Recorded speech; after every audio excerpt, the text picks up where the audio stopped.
Sky News Studios in Melbourne, live. The Bolt Report. Now, Andrew Bolt. Welcome to the show. Coming up, Deputy Prime Minister Barnaby Joyce came under more pressure to resign today, but got support from an unusual quarter. Former Prime Minister Tony Abbott. Abbott will be my guest. Plus, the strange truth about the guests of the ABC invited to harangue us last night as an oppressed Aboriginal woman. But first, the big story that the talking class, the political and media class, just won't touch. It's immigration. The huge number of people that we're now bringing into Australia, clogging up our cities, but for what actual good? Now, our politicians 100 years ago, 50 years ago, thought we needed to bring in immigrants to make us safer, harder to invade, to man our factories. Australia needs population. Numbers are good. Without immigration, the future of the Australia we know will be both uneasy and brief. From the end of World War II until about 15 years ago, the Howard government, our population grew by, on average, 213,000 people per year, through both immigration and the birth rate. Now, 200,000 odd, that's manageable, but from 2004 it soared for the next decade up to nearly 350,000 a year under Kevin Rudd. An amazing growth, and most of it from ramped up immigration. Now, true, the intake of immigrants has now been trimmed over the past couple of years by a third to just under 200,000 people a year net. But that's still huge. It's one of the biggest rates of population growth in the Western world. Here's a way of imagining that flood of imported people. We would need to build a whole new Canberra every 2 years just to house all these immigrants that we take in every year. And we'd have to build all the new roads and rail, hospital, schools, police stations and the rest. But despite signs that we're struggling with that, despite clear signs that this growth is way too high, our talking class still clings to this idea that high immigration is and must be good for us. Immigration has been the greatest blessing for Australia because it's economically really powerful means of getting our economy going and bringing in new ideas. But surveys now show that up to 3/4 of Australians want immigration frozen or cut. And so Kevin Rudd is probably the last Prime Minister to dare openly support the mass immigration that we're actually still getting. I actually believe in a big Australia. And true, people like Rudd are right in one way, a misleading way. Mass immigration does make us richer as a country. More people make more things, simple. But it doesn't make us much richer per person in a way that you actually feel. Because what we make and what we have must be divided between more people. And by that measure, high immigration is not working for us very well at all. For instance, in the past 6 years, we've had massive immigration, yet your living standards have hardly risen at all. In fact, they're now falling. Well, consider this. Compare Australia blindly importing hundreds of thousands of people a year against countries that won't and are shrinking instead. Portugal, Japan, Hungary, Germany and Estonia. Truth is, Australians aren't actually getting much richer than them, not per person. But we are getting poorer in other ways. See, most of those immigrants are flooding into Sydney and Melbourne, which are choked with more traffic, which have trains and beaches stuffed with more people. And all those immigrants, they help force up house prices in our bigger cities. They have to live somewhere. And then there's the fall in our social cohesion. We now seem to be struggling to integrate immigrants the way we did when my parents came over. There are now too many of them. There are also many more ways for them to stay connected to their old homes and their old cultures. There's satellite TV, there's cheap travel, there's the internet, multicultural grants, and all that makes immigration now look more like colonisation, with Arabic suburbs in Sydney and Chinese ones in Melbourne, where English speakers can be hard to find. is going backwards. Think of Cabramatta. I am not speak English. Nothing at all? No. No English at all? No, okay, thank you. I do not a lot of English. You don't speak English at all, really? Think of no. Cabramatta? No English, no.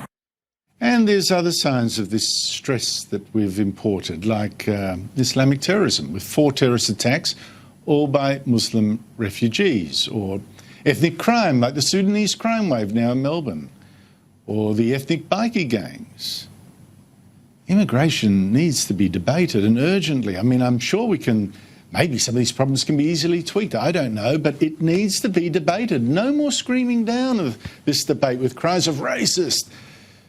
It needs debating now.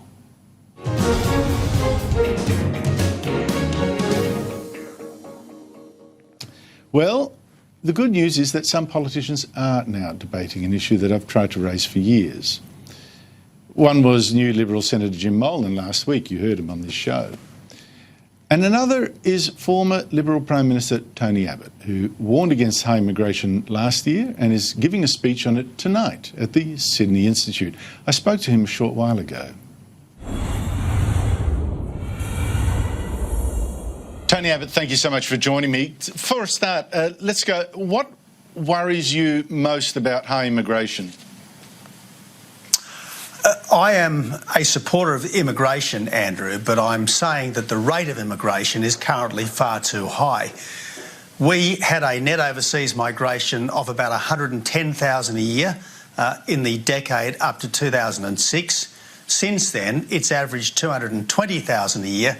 This means that every 5 years, through immigration alone, we're getting enough people to fill a city the size of Adelaide. Now, what I'm saying is that we have to very significantly scale back the rate of immigration until housing starts, infrastructure and integration can catch up. But the argument has always been, oh, well, it makes us richer. Do you buy that? Yes and no. Certainly over time, a bigger Australia should be a stronger Australia.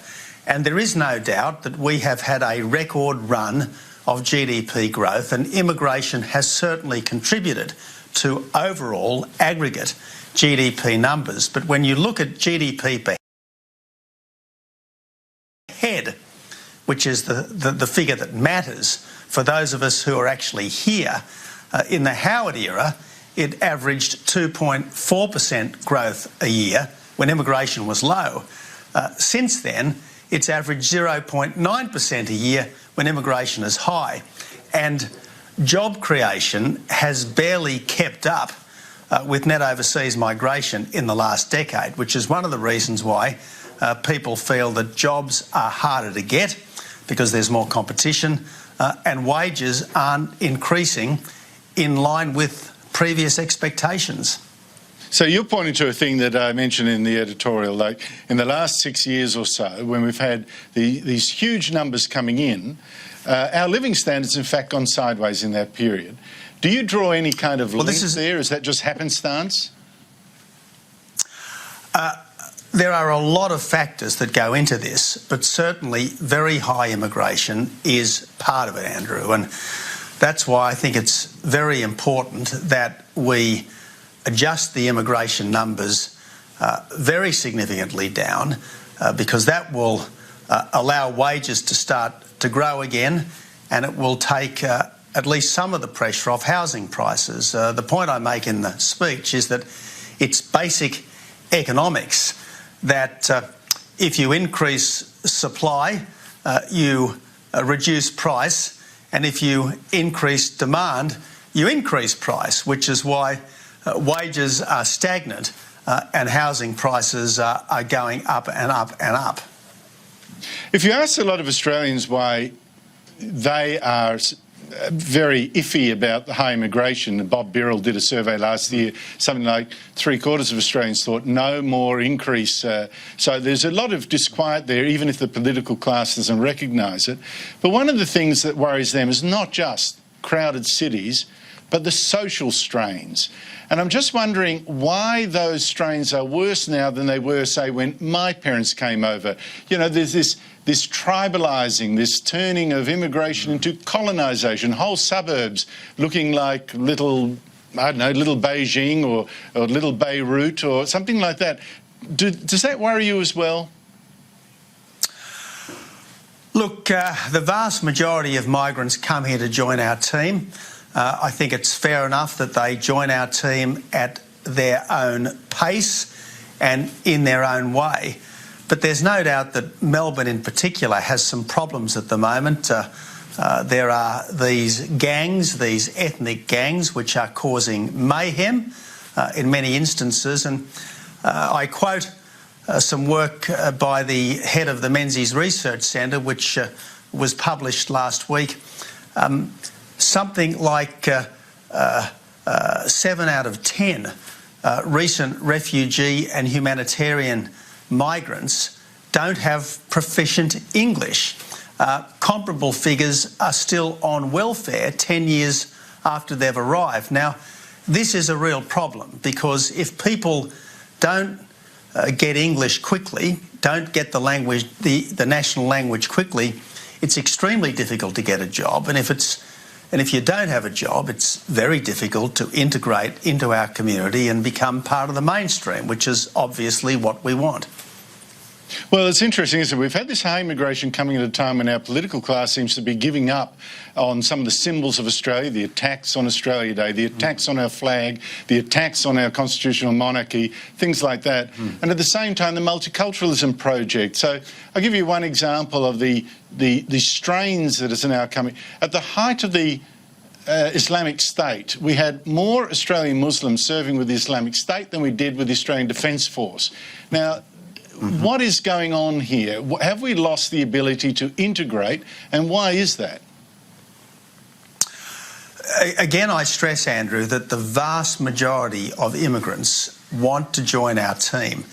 I am certainly very hostile to any suggestion that migrants should come to this country and ignore our values. And I think it's absolutely critical that everyone who is welcomed into our country does so on the understanding that they are going to respect our values. As the citizenship oath states, when you come here, you've got to obey our laws and respect our way of life, and that's, I think, the least that we should require of everyone who's coming to make Australia home.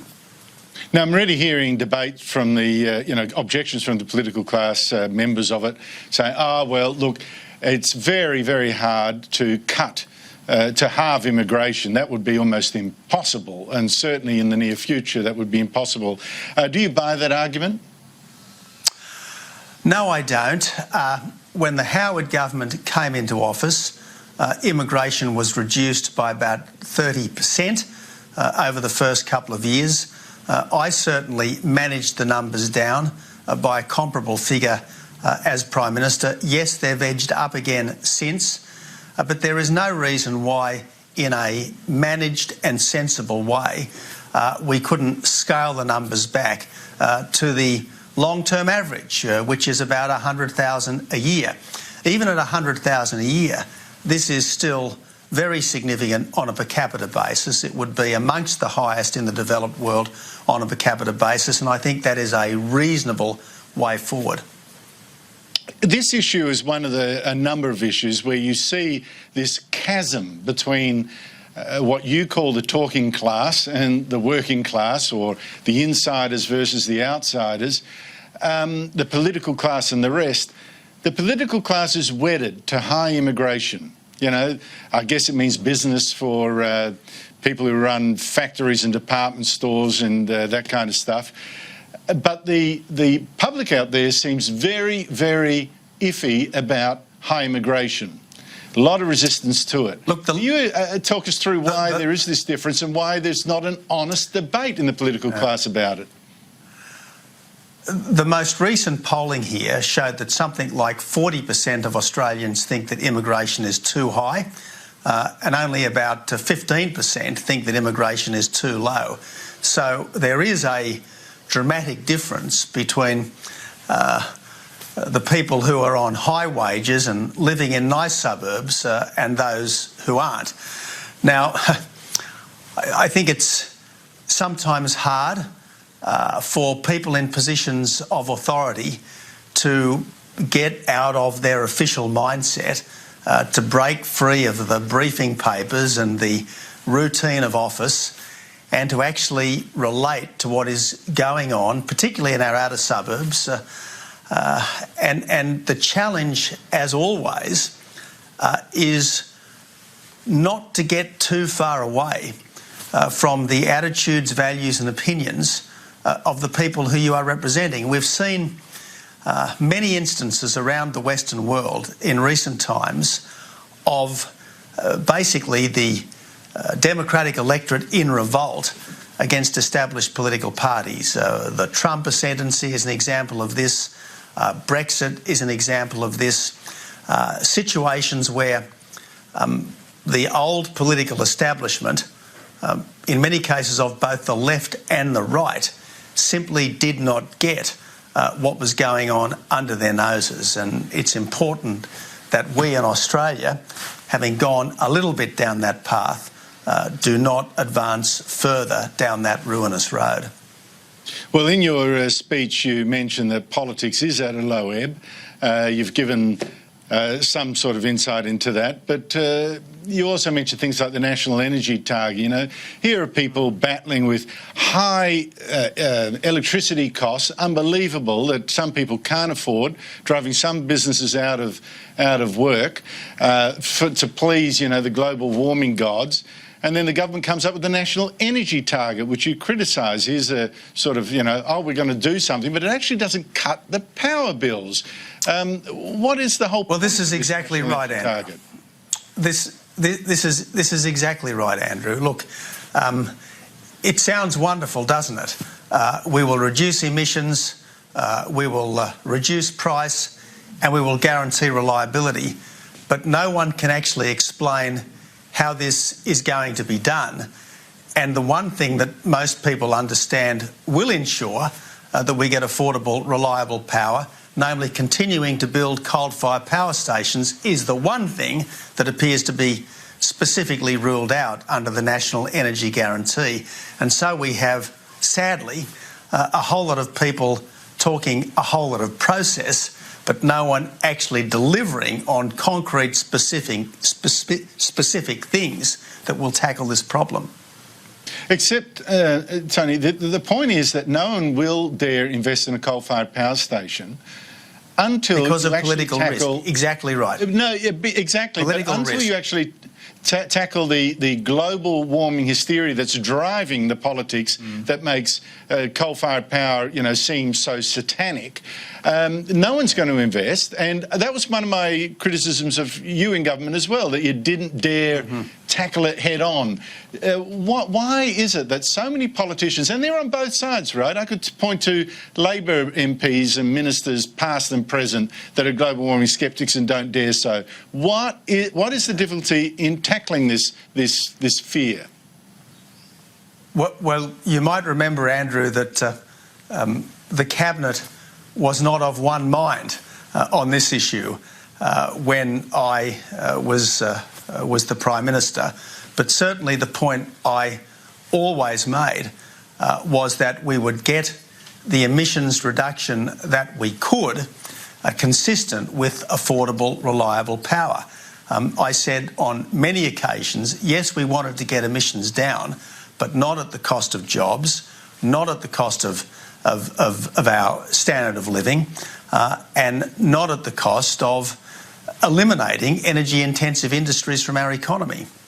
No, I got that. I got the economic risk. I'm just saying why there wasn't a full-on, you know, like a royal commission into the global warming scare that's requiring us on often flawed or incomplete or frankly bad science to destroy our cheap electricity system, give us things like carbon taxes, cause a panic driving tourists away from the Great Barrier Reef, forcing us to not build houses close to the coast in case of huge sea rises that never come. I mean, all this thing, why doesn't government actually hold a Royal Commission or some form of audit into the science driving us to make these horrendously expensive economic decisions? And you might remember, Andrew, that one of the things that I wanted to do was to, if you like, audit the work of the Bureau of Meteorology, because, as you know, there's been some very sharp contention over the ways they standardise, so to speak, these figures. I think there were some very serious issues there, but in the end, I'm afraid that was blocked one way or another. Look, there are lots of things. When you say one way or the other is called Greg Hunt, your then Environment Minister. But I won't embarrass you. My colleague, who was an excellent minister then in that portfolio and is a fine minister now in his current portfolio. But the point is, even as Prime Minister, you have to take into account the balance of opinions around the cabinet table. Well, luckily you don't have to do that quite as much now. Obviously, I am able to speak absolutely, frankly, and fully my mind. And well, let's test that out. Let's test that out, Tony. Let's test out how frankly and fully. Barnaby Joyce, would the Nationals be weaker without him as their leader? Does it make sense to axe him, given they face an election probably this year?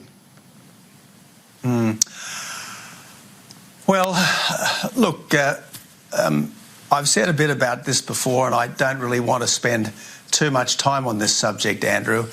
Barnaby I've left it to the last bit, so you can filibuster. A very accomplished politician, no doubt about that. He's a very accomplished politician. In the end, it's up to the National Party and Barnaby to decide what they should do. But yes, I certainly think in terms of a very strong and very well-known retail politician, the government would be weaker without him. Well, then it doesn't make sense to get rid of him. Why would the Prime Minister try to shame him into quitting last week? Well, look, that's a question that's best directed elsewhere. Yes, well, if you can arrange for Malcolm Turnbull to come on and let me ask it of him, then that would be very useful. But as it is, I've got to read the tea leaves without him. Tony Abbott, thank you so much for joining me. Thank you, Andrew.